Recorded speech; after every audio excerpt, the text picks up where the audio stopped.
RDQ Ministry presenta el poder de la palabra. Y tal vez la circunstancia que hoy viva difícil, Dios la va a usar para darme una nueva bendición. ¿Cuánto dicen? El poder de la palabra. Yo voy a la iglesia y mi alma se desnuda en adoración para que Dios me fortalezca. ¿Cuánto dicen amén? Con ustedes, el pastor Rubén Darío Quijano.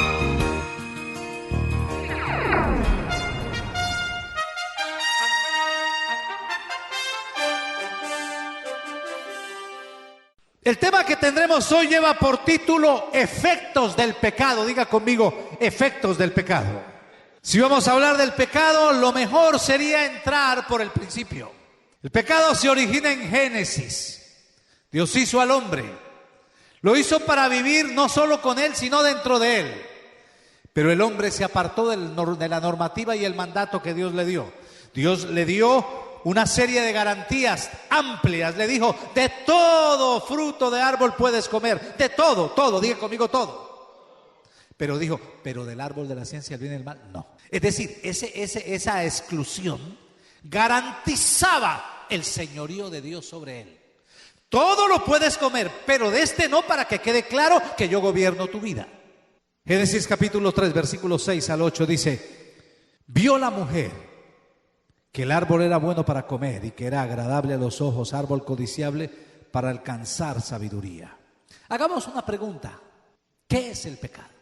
Diga conmigo, ¿qué es el pecado? Hay una serie de textos bíblicos que nos dan luz sobre lo que es el pecado, pero tratando de encontrar una definición general de la palabra.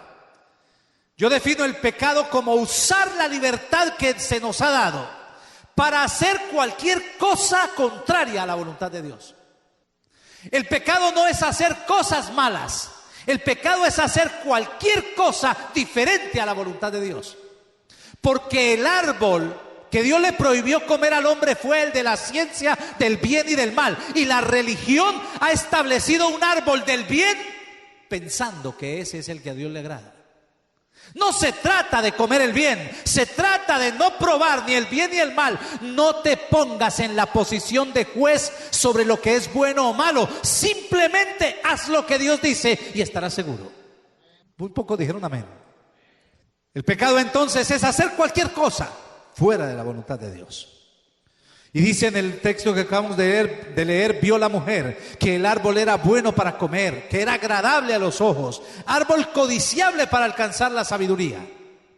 Y es que nuestros sentidos son las ventanas que el alma usa para ver el mundo.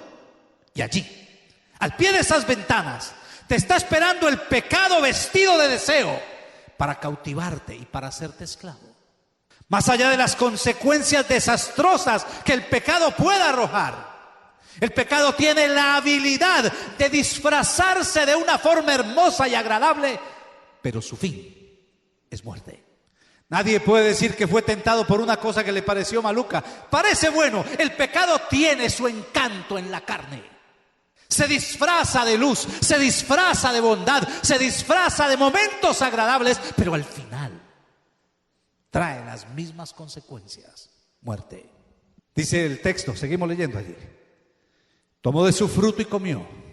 Y dio también a su marido, el cual comió así como ella. Y es que el pecado puede tentarnos. Pero para lograr su objetivo, dice la Biblia que Eva tomó de su fruto. Diga conmigo, tomó de su fruto. El pecado puede tentarnos, pero para lograr su objetivo requiere de una decisión personal y directa del hombre. Si tú no decides, no pecas. Que yo no tuve la culpa, sí tuviste la culpa. Porque para que haya pecado tiene que haber decisión. Y lo que hizo Eva fue darle a su marido. Eso nos muestra que cuando el ser humano peca, su primer reacción es buscar aliados para no sentirse solo en su culpabilidad. Cuando una persona cae en pecado, lo que busca es otro que lo acompañe para no sentirse solo en su camino a la perdición. Lo hace el que cae tomando licor, quiere invitar a otro. Lo hace la mujer que perdió su hogar por dársela de ser muy fuerte con su marido, quiere invitar a otra y le dice, no sea boba, no se deje de su marido, porque como ella se quedó sin hogar, quiere hacer lo mismo. También lo hacen los hombres. La mujer no lo respeta, La mujer quiere abandonarlo y entonces ese es el primero que le dice al amigo: no se deje de ella, no se la deje montar. Claro, usted no fue capaz de manejar la suya, usted quiere que el otro termine en un prostíbulo como usted va también. El hombre quiere que otro lo acompañe en su camino hacia la perdición. Versículo 7. Entonces, diga conmigo entonces. Ese entonces es el que nos arroja el resultado del pecado, el entonces. Fueron abiertos los ojos de ambos y conocieron que estaban desnudos. Entonces, diga conmigo otra vez, entonces, cosieron hojas de higuera y se hicieron delantales. Todo pecado abre los ojos del hombre hacia nuevas y más fuertes tendencias de pecado. Tú hoy ves una tentación y hasta ahí tus ojos ven. Pero si tú tomas la decisión, además de fallarle a Dios, se te abren los ojos para nuevos instintos de maldad que fluyen dentro de tu naturaleza. Un muchacho comienza por mirar una revista y cuando cae ante la tentación va a querer más y va a querer más. Y si él no detiene, podemos estar en presencia de un futuro degenerado que puede llegar a violar niños, a practicar homosexualismo o aberraciones tales que en el momento el muchacho no se imagina, pero allá lo llevará su alma. Aunque el pecado nos va a tentar desde afuera, una vez que se practica, apunta hacia adentro. Deja de apuntar afuera. Ahora se sincroniza con nuestra alma para resaltar la desnudez, es decir, cómo hemos perdido la cobertura del Dios que profesamos. El pecado nos roba la cercanía con Dios y con ello genera la culpabilidad y te vende una idea, la idea de no regreso. Diga conmigo, no regreso. Es decir, fallaste, ya no hay forma de volver. Despacio, dígale que está a su lado, despacio. Aunque tu alma te diga no hay regreso, sí hay regreso. Yo conmigo, sí hay regreso. Sí se puede volver. Sí se puede intentar de nuevo. Sí se puede aspirar a que la misericordia de Dios nos perdone. Versículo 8. Oyeron la voz de Jehová Dios que se paseaba en el huerto al aire del día. Y el hombre y su mujer se escondieron de la presencia de Jehová Dios entre los árboles del huerto. Yo ya he comentado que la gran tipología que hay entre la solución de Dios y la solución de Adán y Eva nos muestra la diferencia entre religión y evangelio o reino. Lo que hacen Adán y Eva es hacerse delantales de vegetales. Y un delantal, como digo yo, es un atuendo para tapar ¿por dónde? Pues por delante, por eso se llama delantal. O sea que Adán y Eva se pusieron por delante y cuando se volteaban se veían la cola. Pues eso hace la religión. La religión te tapa por delante para que te veas bien, pero por detrás se te ve la desnudez. El que es espiritual sabe leer la desnudez. Pero la solución de Dios fue matar animales, ponerles túnicas que cubren todo. No les puso una minifalda, ni una camiseta esqueleto para que tuviera pecho hacia adelante, sino cúbrase todo, hermano. Porque tu problema no está en lo que alcancen a ver de ti, sino en lo que tú eres. ¿Alguien está oyendo eso? El problema del pecado no es un asunto de conducta, sino de naturaleza. El pecador tiene la tendencia de esconderse de Dios. Eso hizo Adán. Pero solo en casos extremos se deja de oír la voz de Dios. Y esa es la buena noticia que yo quiero dar a través de la enseñanza de hoy. La buena noticia es que aunque tú hayas pecado, siempre la voz de Dios te perseguirá. Y no para acabarte, no para destruirte. Ya a Dios le basta con la culpabilidad que el pecado genera en ti. La voz de Él te busca para rescatarte. Porque el triunfo de Dios no es condenar al pecador, sino levantarlo, restaurarlo y ponerlo en alto por su misericordia. Alguien diga amén. Hay un texto que está en Primera de Juan 3:8, usted no lo tiene allí en su pantalla, pero creo que todos lo conocemos, dice: el que practica el pecado es del diablo, porque el diablo peca desde el principio. Para esto apareció el Hijo de Dios, para deshacer las obras del diablo. Porque usted debe estar pensando, bueno, el pastor está hablando del pecado, ¿qué era que el pastor nos quiere echar un cuento y es que él no peca? A ver, ¿ustedes creen que un tipo como yo peca? Si quiere dígalo en inglés, diga, of course. Sí, esa malicia ya se las conozco. Pues claro, por cuanto todos pecaron, están destituidos de la gloria de Dios. Y el que dice que no ha pecado le hace a él mentiroso y la verdad no está en él. Así que no te vistas para la fiesta religiosa diciendo yo no peco porque eres mentiroso, ya sabemos. Todos pecamos, alguien diga amén. El único que no pecó se llama Jesús de Nazaret. Murió en la cruz para llevar nuestros pecados y se levantó entre los muertos para darnos vida a todos aquellos que por el pecado tenemos derecho a morir. Y Dios ha revocado ese derecho para darnos vida eterna. Alguien diga amén. Pero uno entonces pensaría, bueno, ¿y cuál es la diferencia entre el pecado habitual y el que Dios va a condenar? Pues aquí habla de una característica, dice práctica de pecado. Diga conmigo, práctica. Dice el que practica, es decir, tiene una práctica. ¿Cómo entender lo de la práctica del pecado? ¿Se lo explico? No, pues digan sí o si no, pero con ganas, como que yo los vea como animados. Vamos a poner un ejemplo. Vamos a suponer que yo me fui de vacaciones para México. Estoy por allá en el mar, bien sabroso. Entonces veo que dicen deportes extremos. Y yo me acerco y veo que dicen, vea, aquí se están clavando desde esta roca a ese risco allá. ¡Wow! ¿Está bueno o no? Entonces yo me paro y, uy, eso está altísimo, eso está muy duro. Uy, y ahí dice, deporte extremo, clavados profundos. Y veo yo que sube la gente y dice, y digo, yo me voy a arriesgar. ¿Me arriesgo qué? ¿Le metemos o no? Vamos a meternos. Entonces yo me paro allá. Cuando ya veo ese vacío digo, wow, pero ya hay demasiada gente viéndome y me da pena. Digo porque eso me pasó una vez y no era en un risco, era apenas un tobogán. Y los testigos que tenían, no me importaba todos los que habían, pero había uno que sí me importaba, que era mi hija mayor que tenía en esa época 12 años. Y ante un tobogán de eso me dijo, papi, si usted se tira, yo me tiro.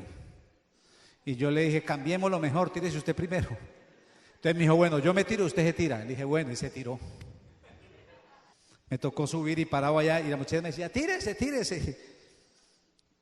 Y viendo eso dije, aquí no queda de otra. Ya que no soy valiente, me toca ser leal y tirarme. Entonces, basado en esa experiencia estoy dando lo mismo. Estoy mirando esa profundidad, metros y metros, para tirarme de esa roca, caer allá a clavar. Me amarro en la pantaloneta, no voy a correr de emergencia. Hermano, y digo, Señor, ya me metí, para atrás ni para coger impulso. Si este es mi último clavado, que clave a su presencia, Señor, por favor. Y me tiro. ¡Pum! Por allá caigo.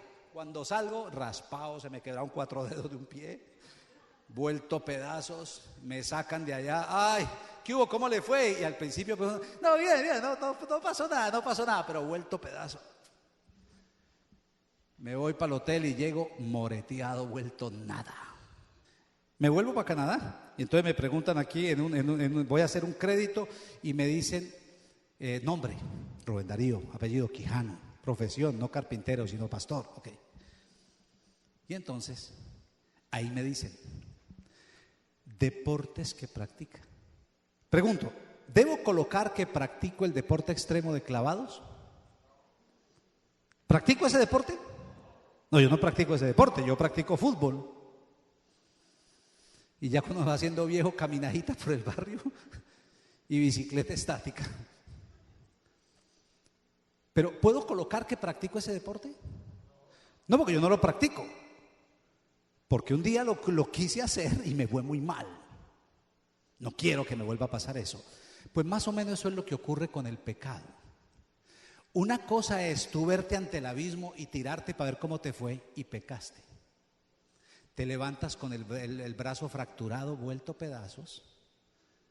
Pero otra cosa muy diferente es practicar ese deporte. Es pecar habitualmente.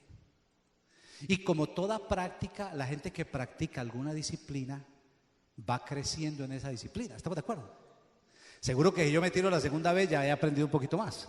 Y la tercera, y la cuarta, y la quinta. Es más, si yo fuera avispado, no me tiro una vez desde tan alto, y no que empiezo a practicar desde una olleta, para tirarme hacia un baldecito que sea, para que no me vaya tan duro, hasta que vaya aprendiendo más. ¿Estamos de acuerdo? Okay. Porque todo el que practica algo se va volviendo más diestro en ese algo. ¿Cierto que sí? Entonces es igual en el pecado. Una cosa es caer ante algo que te llamó la atención. ¿Será que me tiro? No me pasa nada. Tírese pues, se tiró y le pasó. Pero si lo que quieres es practicar ese deporte del pecado, vas a ir ganando habilidad. El que robaba aprende a robar con más habilidad. El que mentía se vuelve un mentiroso con más asiduidad y con más habilidad para hacerlo. Hasta se las cree él mismo. El fornicario sigue y comienza a practicar y se vuelve mejor fornicador. ¿Me está entendiendo lo que yo le digo? El que practica el pecado del diablo, el que decide pecar para ir adquiriendo mayores condiciones para su pecado, es del diablo, porque ha tomado una decisión y es profundizar en la maldad para volverse experto. Así el domingo se viste de religioso y se vaya para la iglesia. ¿Estamos de acuerdo? Los que somos de Dios no practicamos el pecado. Tenemos la posibilidad de caer tal vez, porque vimos el vacío y pensamos que podíamos y allí caímos. Nos levantamos vuelto pedazos y vamos y nos recuperamos y decimos: por allá no vuelvo jamás. Me sigo bañando con una totumita en un patio. Yo para allá no vuelvo. Si no eres de los que hace eso, significa que a ti, tú no caíste en pecado, tú lo practicas, te gusta. Te vas a la montañita y la miras, sí, hoy me voy a tirar, te estás planeándolo. Vamos a mirar algunos efectos del pecado. ¿Le damos? Primero quiero aclarar que en términos espirituales, a Dios el pecado tuyo no le afecta para nada. ¿En qué cambia la esencia de Dios porque tú peques? Si así fuera, Dios estaría más desfigurado que cualquiera, porque el ser humano dice: no pecar desde que lo creó. No cambia. Si el pecado no cambia a Dios, ¿por qué Dios se siente afectado por tu pecado? La razón es porque el pecado que tú cometes no lo afecta a Él, pero te afecta a ti y Él te ama a ti. Él le duele lo que te va a pasar a ti. Para Él es doloroso ver que alguien que ama está sufriendo porque desobedece. No sé si de pronto le ha pasado, sobre todo con los hijos, los jóvenes o los teenagers. Usted le dice a un hijo joven o a un teenager: no se meta a la nevera caliente, hombre, acalorado, que eso de pronto le da un dolor, ¿cierto que sí? No se meta a la nevera así, hombre. Y el muchacho lo mira como con cierto desprecio y por dentro está pensando: ¿y a usted qué le importa? El que mato soy yo. ¿Cierto que sí? Y el muchacho, hasta así es grosero, dice: tranquilo, yo veré. Como quien dice: usted no es el que va a sufrir por la torcedura que me va a pasar del cuerpo. Ok. Sí, usted no va a sufrir, pero es que hay un problema, es que yo soy su papá y lo amo y me duele verlo a usted torcido. Me duele verlo echándose por ahí cremas con un dolor bien fuerte de neuralgia. Pero el pecado sí tiene cierta connotación hacia Dios. Nuestro pecado es entendido como un desprecio al Padre en su esfuerzo de tenernos cerca de Él. Cuando tú y yo pecamos, el Padre entiende eso como un desprecio a su deseo de estar cerca de nosotros. En cuanto a Jesús, nuestro pecado ofende el sufrimiento que Él tuvo en la cruz del Calvario, haciendo vana la cruz donde Él entregó su vida por nosotros. Respecto al Espíritu Santo, nuestro pecado lo contrista y con ello rompe la comunión que el Espíritu Santo quiere mantener entre el cielo y el hombre que está en la tierra. El pecado establece un abismo de enemistad con Dios que solo puede ser quitado por la sangre de Cristo tras una decisión real de arrepentimiento.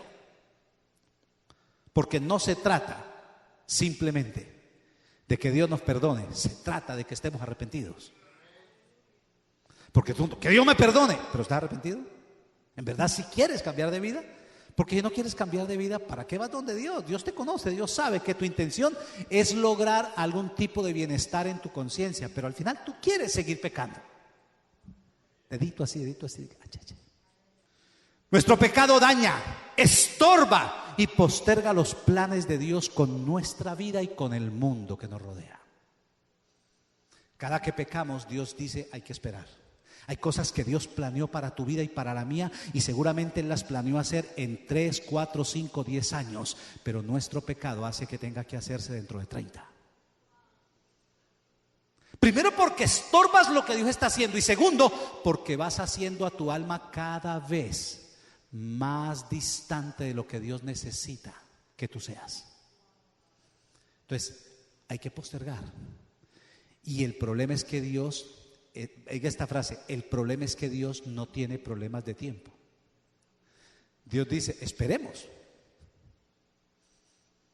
Y si esperando a usted se le acaba el tiempo y se le acaba la batería y este vehículo no trabaja más, Dios dice, bueno, lo intentaremos con otro. Y Él sigue esperando. Hablemos un poquito de los efectos del pecado hacia nosotros mismos.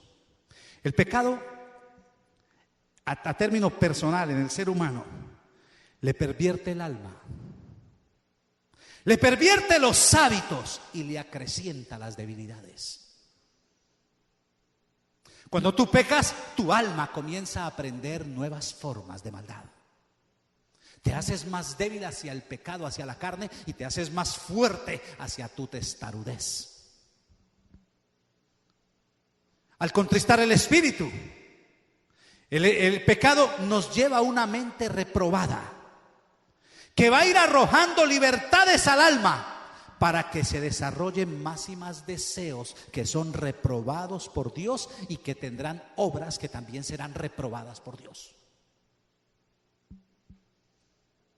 Esas libertades que nos va dando el pecado, tú dices, tengo miedo de pecar. Pero una vez que pecas, la segunda vez tendrás menos miedo.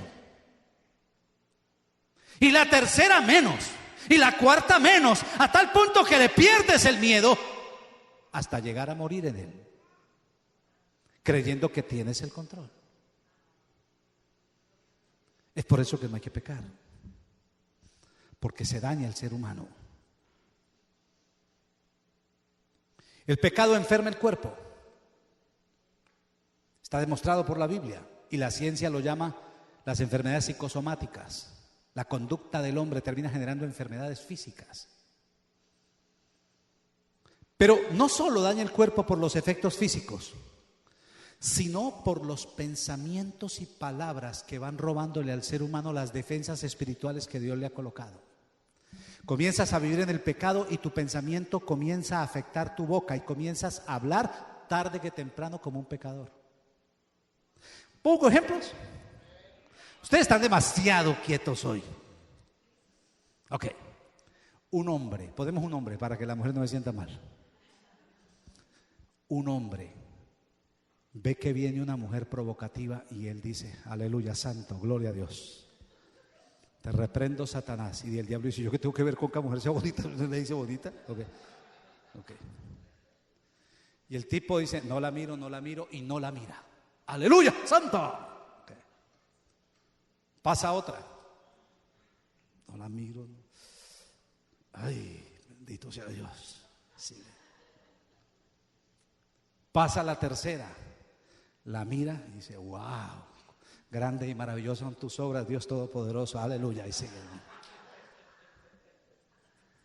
Sigue practicando y sigue avanzando esa maldad en su corazón. Pasa la cuarta, la quinta y es, hasta luego.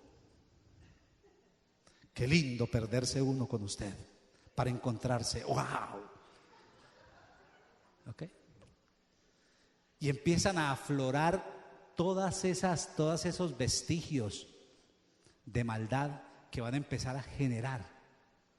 Y sin darte cuenta vas a comenzar a hablar. Si a ese personaje lo dejamos en términos de 3-4 meses rodeado de pura gente laxiva, ya lo vamos a tener hablando de porquerías, de cosas de esa vieja y mira la otra. Y no, ya lo vamos a tener hablando necedades, porque el alma le enfermó el pensamiento. Y entonces el cuerpo comienza a hablar y sin saber lo que dice la Biblia, que la lengua es como un látigo para castigar el cuerpo. Ahora, el pecado trae efectos sobre la gente que nos rodea. Bastaría decir cuánta gente acabó con sus hijos por el pecado personal de ellos. Un pecado tuyo podría acabar tu familia, podría destruir tus hijos para siempre. El pecado le regala a quienes nos rodean la peor parte de nuestro ser. Es entregarle a la gente que está a nuestro lado lo peorcito de nosotros mismos. Nuestro pecado cierra las puertas que el cielo está abriendo para que entren los ordenados para salvación. Dios abriendo las puertas para salvar gente y nosotros con nuestro pecado cerrándola para que otro no entre. Escúcheme, nuestro pecado podría ser la razón que Satanás le da a un condenado para que nunca se arrepienta. ¿Se lo repito? Nuestro pecado podría ser la razón que Satanás le da a un condenado para que él nunca se arrepienta. Es decir, debido a mi pecado, el diablo dice, mire, ¿para qué? Mire ese evangélico, mire evangélico cómo es. ¿Para qué? Mire ese cómo anda. Y con eso tirará al infierno a esa persona. Esa persona se irá al infierno por el pecado de él, porque nadie se va al infierno por el pecado de otro. Pero la verdad es que el empujoncito se lo di yo con mi pecado. Es tan serio esto que ¿sabe qué dijo Jesús? Que al que haga caer a un pequeño en la fe, le fuera mejor que se ate una piedra de molino al cuello y se tire al mar. Porque Dios es capaz de mandar a su Hijo para salvar a un pecador. Invierte tiempo, dinero, fe de gente para que aparezca un cristiano o un crispeto o un cristino, como quiera llamarlo, y con su conducta de pecado tire al infierno a alguien que Dios está empecinado en salvar.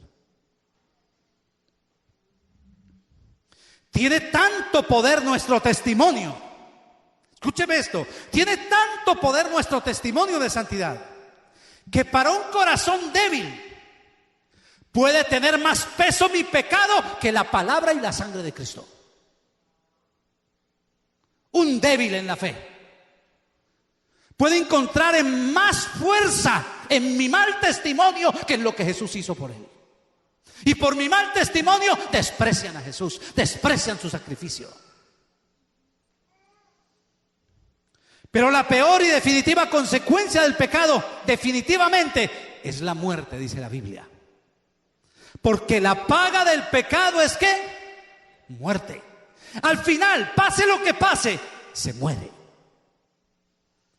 La paga del pecado es muerte. Ahora dice, mas la dádiva de Dios es vida eterna. O sea que lo que Dios va a dar es más grande, porque dice más, diga conmigo más. Si dice más es porque es superlativo lo segundo. Lo primero es muerte, es el resultado, consecuencia. Pero después dice más la dádiva, más el regalo del que se arrepiente, del que busca a Dios, del que decide congraciarse con Dios y decirle ayúdame en mi tendencia de pecado. Lo que Dios le va a dar es más grande, es un regalo. Proverbios 28:13 dice, el que encubre sus pecados no prosperará. Mas el que confiesa y se aparta alcanzará misericordia. Diga conmigo, confiesa y se aparta. Dígalo otra vez, confiesa y se aparta. Si tú confiesas no más, no te has apartado. El religioso confiesa. El religioso sí llora, ay, yo no puedo, te pido perdón, pero sigue haciéndolo. No pasó nada con usted. Ahora, ese es el religioso. Diga conmigo, el religioso confiesa y no se aparta. Ahora, el humanista se aparta y no confiesa. El humanista dice, yo lo puedo hacer, y deja de hacer lo malo y se vuelve una persona con una ética intachable. Pero no has confesado, no estás arrepentido. Te felicito por el ejemplo que das, pero no vas al cielo, porque al cielo no van los que actúan bien, sino los que se arrepienten. Los que además de cambiar han confesado y han dicho, Señor, perdón, no puedo. Porque lo que le va a pasar a ese humanista que se cree capaz de manejar todo a través de su ética es que su ego y su carne se va a volver grande, capaz de manejar, y hasta le va a exigir a Dios, mire que yo me porto bien, mire lo que yo he hecho, y eso va a hacer que Dios lo eche a un lado. Veamos rápidamente el efecto, no del pecado, sino de la abstinencia. ¿Cuántos quieren abstenerse del pecado? Miren lo que dice la Biblia. La paga del pecado es ¿qué? Muerte. ¿Cuántos aquí quieren morir? Gracias a Dios se fue el espíritu de suicidio acá. Ok. Pero dice, mas la dádiva, diga conmigo dádiva. Eso significa regalo, un don inmerecido. Más, diga conmigo más. Ese más te recuerda que es superlativo. Es más grande el poder de Dios para salvarte que tu poder humano para condenarte. Mas la dádiva de Dios es vida eterna. Por eso quiero hablarle rápidamente de los efectos que produce en tu vida el abstenerte. ¿Cuántos quieren abstenerse de pecar? A ver, aquí entre nos sin que nadie sepa, pasito, bajitos. ¿Cuántos se sienten tentados? ¿Y los demás están muertos? ¿Qué? ¿Cuántos se sienten tentados? Eso es todo el tiempo. Si no es por una cosa, es por otra. Por una o por otra. Desde el que se siente tentado por una mujer, a la mujer que se siente tentado por el vecino que le hace ojitos, hasta el que se siente tentado a mentir, o el que se siente tentado a sacar su orgullo y decir que él es hijo de la reina de Inglaterra. ¿Ok? Toda esa cantidad de pecados que son de mucha variedad. Pero si tú decides abstenerte, guardarte para Dios, vendrán unos efectos más poderosos que lo que el pecado puede hacer en ti. Y Dios está levantando una generación que sepa abstenerse a conciencia, que sepa decir: Señor, yo sí quisiera estar acostado con la esposa de Potifar, pero me abstengo porque sé lo que tú me vas a dar por lo que yo he soñado. Así lo hizo José. José tuvo la mujer más linda de su reino allí en la cama. Y no solo la tuvo, sino que la mujer le quitó la ropa. Estamos hablando de cosas graves ya. Mejor dicho, ahí que el Señor lo saque de penas y lo lleve a descansar. En una situación de esas, ni yo quiero pensar que me pasaría. Dios mío, que venga Cristo o que aparezca allí.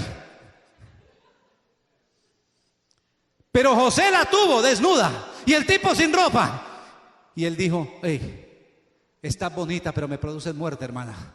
Yo tengo unos sueños preservados y guardados que Dios los va a cumplir. ¿Sabes qué? Yo no arriesgo, no voy a arriesgar lo que Dios va a hacer. Primero, decidir ser fiel nos va a guardar en el amor de Dios. Así lo dice el Salmo 31, 23, 24. Amad a Jehová, todos vosotros sus santos. A los fieles guarda Jehová. Y escuche: y paga abundantemente al que procede con soberbia. Y dice: esforzaos todos vosotros los que esperáis en Jehová, y tome aliento vuestro corazón. Dios guarda al que lucha por mantenerse firme. Hay una protección especial, mientras que al que es debilucho y se mueve en su soberbia: yo puedo, yo soy capaz, Dios me entiende, ese dice que Dios le pagará abundantemente por su pecado. ¿Qué pide Dios? Que nos esforcemos. Dígale que está a su lado: esfuércese. Segundo, estamos hablando de los efectos de abstenernos. Decidir ser fiel te hace confiable para recibir los bienes de tu Señor. Así lo dijo el Señor Jesús en Mateo 24, 45 al 47. ¿Quién es, pues, el siervo fiel y prudente, al cual puso su Señor sobre su casa para que les dé el alimento a tiempo? Bienaventurado, bendito, dichoso, feliz aquel siervo al cual, cuando su Señor venga, le haya haciendo así. De cierto os digo que sobre todos sus bienes le pondrá. La persona que es fiel a Dios, que es prudente. ¿Qué es la prudencia? Es que aprende dónde puede estar el pecado, no para caminar por el bordecito y decir: esto no es pecado, ¿cierto que no? Esto no es, miren que esto no es pecado. Ese es imprudente, porque cuando tú caminas en el límite, solo bastará un soplo para que pases el límite. Pero si te mantienes lejos, en caso de que venga un ventarrón y te sientas débiles, alcancé a dar un paso, pero todavía no estoy allá, Señor, ayúdeme. Es por eso que se denota inmadurez espiritual en el cristiano que dice: ¿es pecado beber? ¿Es pecado bailar? ¿Es pecado? A mí qué me importa lo que es pecado. Eso es ser imprudente. Pastor, yo voy a una fiestecita ahí, pero yo me quedo quietico, yo voy orando por todos.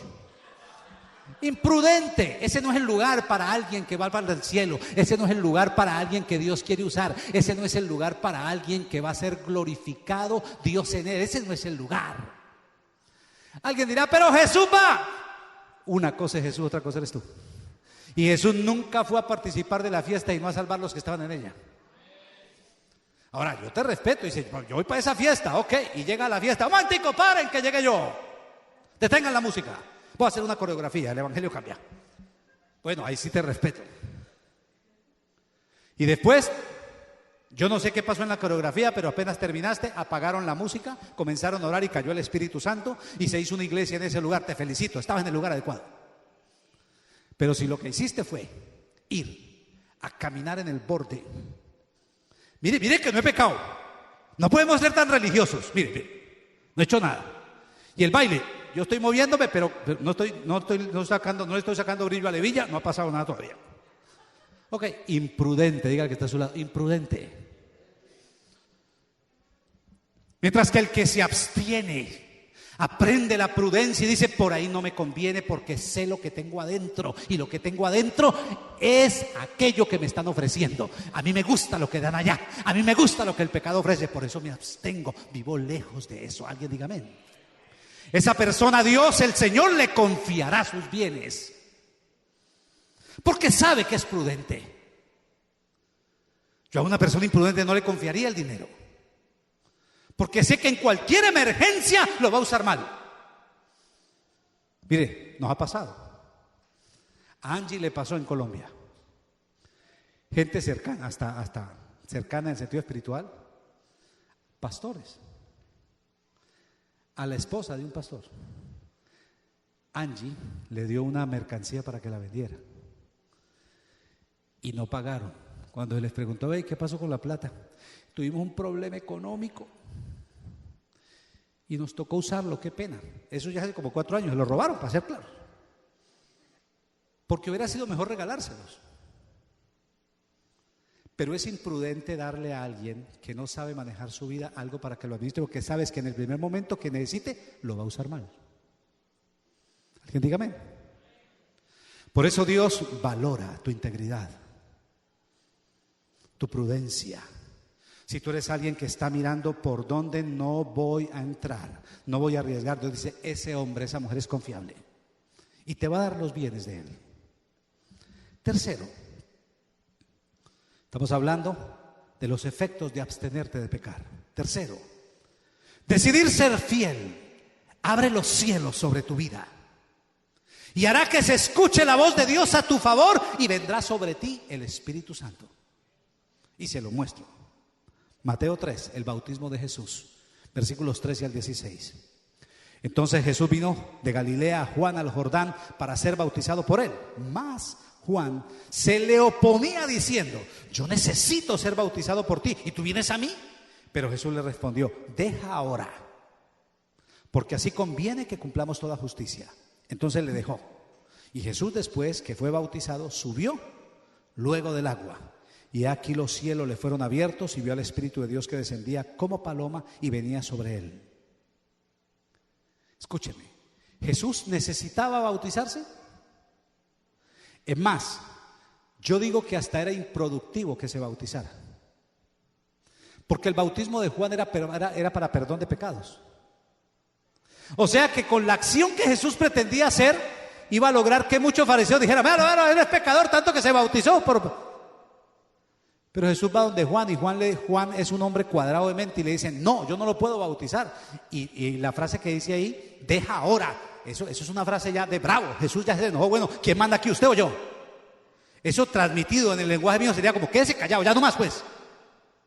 Le estoy diciendo que me bautice, quédese callado. Pero Señor, ¿y por qué? Porque conviene cumplir con toda justicia, écheme el agua rápido. Diga conmigo, conviene. Cuando un hijo de Dios aprende a hacer no solo lo que es permitido y correcto, sino lo que conviene, el cielo se va a abrir para él. Dios va a dar testimonio ante los hombres de él, como lo hizo con Jesús. Y el Espíritu Santo vendrá a morar de una forma poderosa. Porque yo sé que la promesa del Espíritu Santo es para todos. Diga conmigo, para todos los que Dios llamare, dice la Biblia. Pero no me venga usted a decir que a una persona floja en su conducta el Espíritu Santo la corona más. No. El Espíritu Santo siempre buscará a la gente más fiel, la gente más tranquila, la gente más comprometida con la santidad. El Espíritu Santo siempre tendrá preferencias sobre aquellos que se esmeran por la santidad. Que Dios no hace acepción de personas, como dice Papá Nahum, pero sí hace acepción de fe. Y el Espíritu Santo no se mete a cualquier lugar porque Él es santo. Y una persona que no es santa no tiene la condición para que el Espíritu Santo esté operando en él. Alguien diga, ya, ha sido alguna cosa rara. Cuarto, ¿vamos con el cuarto? Efectos de ser fieles, de abstenernos. Decidir ser fiel activará el camino y las condiciones adecuadas para tu destino profético.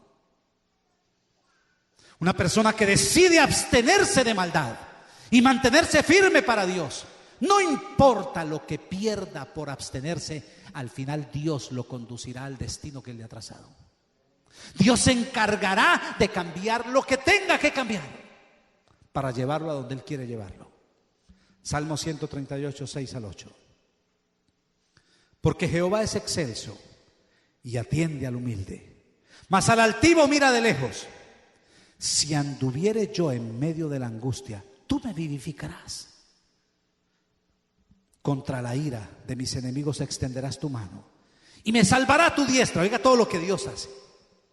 Y después dice el 8: Jehová cumplirá su propósito en mí. Tu misericordia, oh Jehová, es para siempre. No desampares la obra de tus manos. Dios es capaz de acabar con tus enemigos, es capaz de destruir lo que sea con tal de cumplir los propósitos si tú eres fiel. Si tú eres infiel, Dios se sienta a esperar para recoger lo que quede de tu osadía. Te recoge con una pala y te arma. Después de 40 años ya vuelto pedazos, te puede armar. Alguien diga amén. Ya cuando uno llega, yo ya tengo 50 años y yo ya pienso, wow, no tengo tiempo para jugar. Porque hago cuentas, digo, Señor, si me das 40 más, llego a 90. Mi papá ya tiene 94, yo puedo llegar a 90. Tengo 40 para hacer. 40 parecen mucho y no son nada. Eso significa que es mejor caminarle rápido, porque tú puedes hacer lo que quieras en tu vida y Dios se sienta a esperar que tú termines de jugar al Diosito. Y el ángel le dice, Señor, haga algo. Esperémoslo, vea, dejemos lo que yo lo conozco. Espere, cuando tenga 80 años lo recogemos y le hacemos un funeral evangélico. Y ya te recogen. El viejito volvió al Señor. Bienvenido, diga conmigo, bienvenido. Pero viejo sinvergüenza, si hubieras venido a los 14 años hubiera hecho mucho más. Alguien diga amén. Dios cumplirá el propósito de una forma fácil y clara en el que es fiel. Escuchen, dice que Dios no desampara la obra de sus manos. Tienes que mirar si lo que tú estás haciendo es la obra de Dios o es tu obra. Si es obra de la mano de Dios o de la mano tuya. Porque el pecado nos gusta cuando estamos enseñados a trabajar en nuestra propia visión. Pero el que aprende a trabajar en la visión de Dios aprende a abstenerse de todo aquello que lo aleja de lo que Dios está haciendo en él. Quinto, ¿seguimos? Ok. ¿Cuáles son los resultados o efectos de abstenerme de pecar? Quinto, decidir ser fiel desactivará toda maquinación del enemigo en contra tuya y en contra de tus generaciones. Salmo 33, 18, 19.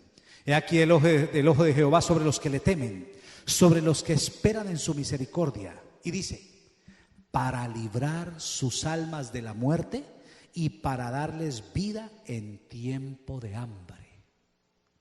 Cuando tú eres fiel hoy, tú no sabes lo que estás preparando para mañana. Dios está hoy con tu fidelidad asegurándote la bendición de mañana, no solo para ti, para tus generaciones. Les recuerdo las palabras de Dios hablando a Salomón. Le dice, por amor a mi siervo David. O sea que Dios, y ese texto lo tengo guardado para un mensaje. Dios le dijo a Moisés, el reino lo voy a destruir y lo voy a acabar. Pero le dice, pero no será en tus días. Y le dice, por amor a mi siervo David. Porque Dios se había comprometido con David. David había hecho algo que hacía que Dios se parara y se frenara. Por la fidelidad de David no tocó a Salomón. Y ustedes saben por la Biblia que Salomón cometió muchísimos errores. Hasta los más elementales. desde las actuaciones indecorosas en su moral hasta la idolatría. Mal gobierno, porque manejó mal. Centralizó todo en Jerusalén y acabó con las otras tribus. Por eso vino la división tras su muerte. ¿Por qué esa actitud de Dios de guardar a Salomón? Por una razón sencilla, porque un hombre había sido fiel con él. Tu fidelidad de hoy puede generar la estabilidad que tus hijos y tus nietos van a buscar cuando tú ya estés en el cielo. No es lo mismo el hijo o el nieto de alguien que caminó con Dios a el hijo o el nieto de alguien que caminó como le plació en la vida. Yo sí espero que cuando yo me vaya a esta tierra, Dios mire mis nietos, mis bisnietos y diga: hey, ¿quién es el muchacho? ¿Qué se llama? No me interesa, ese es de la familia de Rubén. ¿Cómo voy a dejar tirado yo a ese muchacho?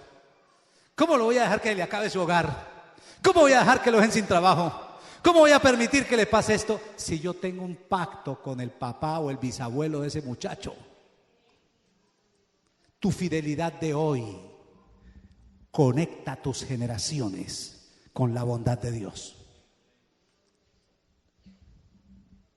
Sexto, decidir ser fiel te permitirá entrar en el gozo de tu Señor. Así lo dijo el Señor Jesús en Mateo 25, versículo 21. Su Señor le dijo: bien, buen siervo y fiel.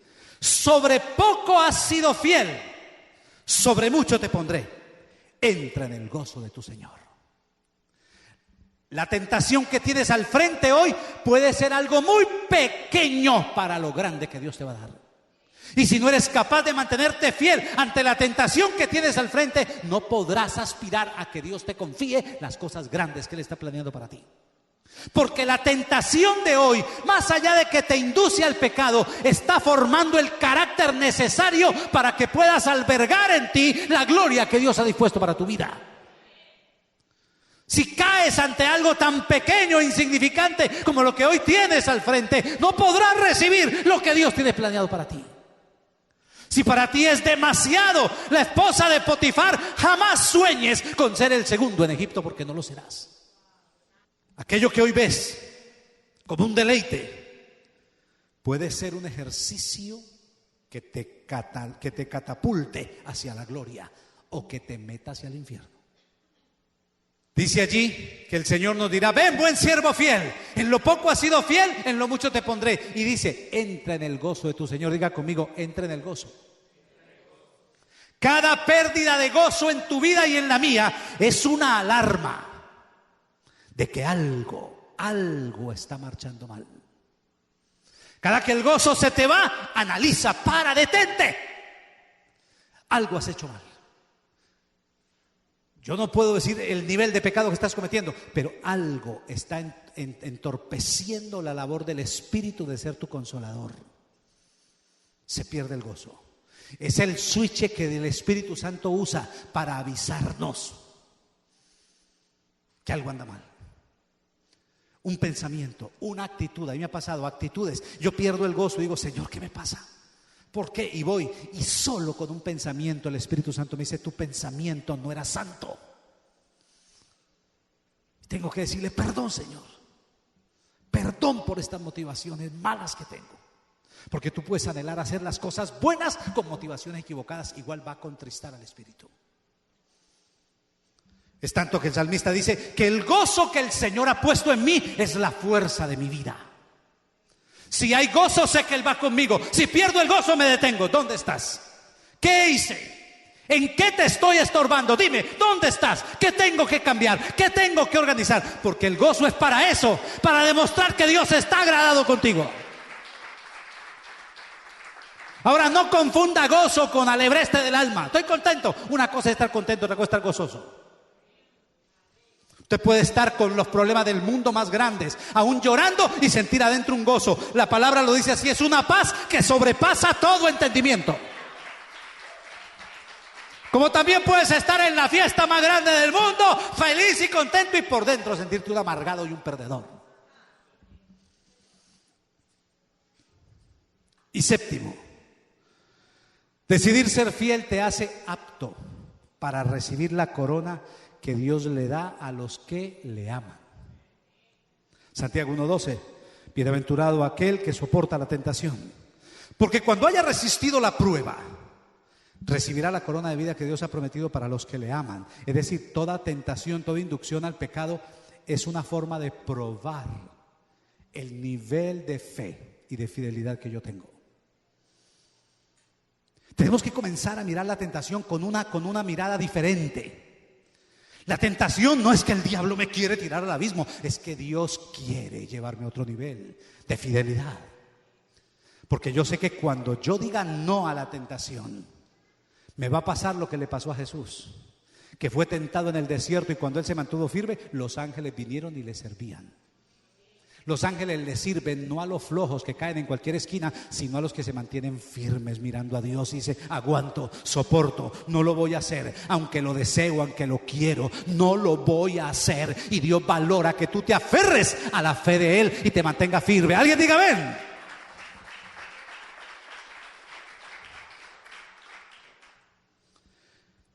Vale la pena mantenernos firmes, vale la pena ser fieles. Y si no le basta con todas estas 7 garantías o efectos de tu fidelidad, termino con esto. ¿Le leo? Ok. Recíbalo en el Espíritu. Deuteronomio 28, 1 al 13. Acontecerá, si oyeres atentamente la voz de Jehová tu Dios, para guardar y poner por obra todos sus mandamientos que yo te prescribo hoy, también Jehová tu Dios te exaltará sobre todas las naciones de la tierra. Vendrán sobre ti todas estas bendiciones y te alcanzarán si oyeres la voz de Jehová tu Dios. Y explica: bendito serás tú en la ciudad, bendito tú en el campo, bendito el fruto de tu vientre, bendito el fruto de la tierra, el fruto de tus bestias, la cría de tus vacas, los rebaños de tus ovejas. Benditas serán tu canasta y tu arteza de amasar. Bendito serás en tu entrar y bendito en tu salir. Jehová derrotará a tus enemigos que se levantaren contra ti. Por un camino saldrán contra ti y por 7 caminos huirán delante de ti. Jehová te enviará su bendición sobre tus graneros y sobre todo aquello en que pusieres tu mano, y te bendecirá en la tierra que Jehová tu Dios te da.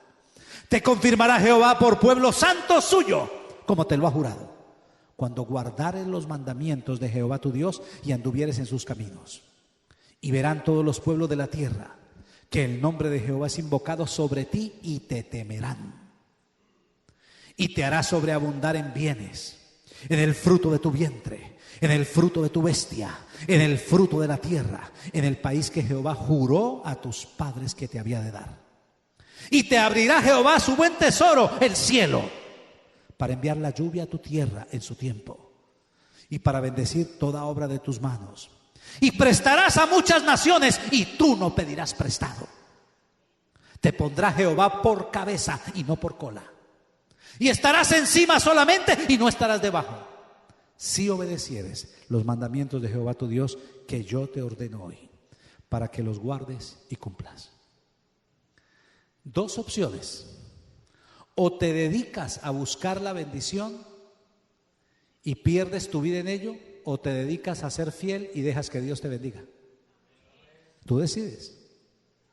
Te dedicas a buscar tu bendición a como dé lugar, aplastando medio mundo, acabando con tus hijos, con tu familia, con tu salud. O te dedicas a ser fiel y dejas que Dios te ponga donde Él quiere ponerte. ¿Cuántos desean decirle: Señor, yo quiero ser fiel? ¿Cuántos desean ser fieles al Señor? Yo quiero ser fiel. Yo quiero ser fiel, lo digo con todo respeto y lo digo con todo temor, sabiendo mis inclinaciones y mis tendencias pecaminosas. Pero tengo tanto que soñar en Dios que no podemos darnos el lujo de ser infieles. No podemos darnos el lujo. Termino esta enseñanza con un testimonio de un pastor amigo mío en Colombia. Creo que alguna vez les conté este testimonio. Él era pastor en una zona cuando estaban en la gran guerra de los paramilitares, en uno de los focos de paramilitarismo más fuerte, donde habían cada semana 2 y 3, ¿cómo se llaman? Masacres. Y yo estuve predicando en su iglesia varias veces y fui en la época, en todas las épocas fui en la época de muerte todo el tiempo y fui después cuando estaba pasando. Pero él tenía una iglesia que era una manzana entera en tierra, con un techo de lata y con bancas hechas con madera, pero se llenaba, toda la manzana se llenaba. Y él me tocó compartir una vez vuelo de Medellín hacia otra ciudad, nos encontramos sin pensar, nos encontramos en el vuelo, nos tocó irnos juntos. Y entonces él allí me contó lo que le pasó. Me dijo, te voy a contar, Quijano, porque así me decía, te voy a contar lo que me pasó. Estaba yo en mi oficina, sitio muy pobre allá donde él ministraba, y me llegó una mujer muy linda y se me quitó, se me abrió el vestido. Y así me lo dijo en señal de compañerismo y madurez espiritual. Me dijo, Quijano, era muy linda esa vieja. Y la miré y dije, wow, ¿qué es eso? Y le dije yo, ¿qué hiciste? Yo espero, ¿qué hiciste? Y me dijo, la miré y me puse a llorar. Y le dije, ¿sabe qué? Usted es muy linda, porque así habla de los morenos, usted es muy linda. Pero si yo no fuera por Jesús, yo era un negro más allá, trabajando en el campo. Todo lo que soy se lo debo a Él. Yo nunca le fallaría a Él. Hágame el favor y se va o la saco. Y la sacó. Y me dijo el negro, y enseguida me puse a llorar y dije, qué vieja tan buena.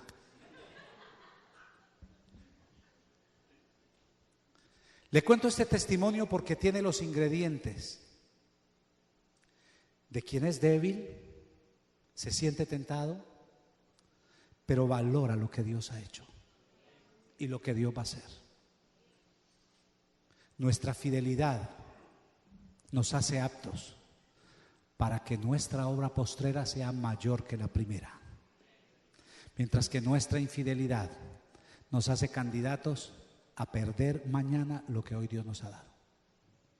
¿Cuántos desean decirle, Señor, yo quiero ser fiel? Colócate de pie, allí donde estás. Colócate de pie, cierra tus ojos y comienza a orar. Vamos, Maranata, orando con dinamismo, ore. Estamos definiendo en este momento una actitud que va a sí mismo a determinar lo que Dios va a hacer contigo. Levanta tu mano. Esperamos que este tema haya sido de bendición para tu vida.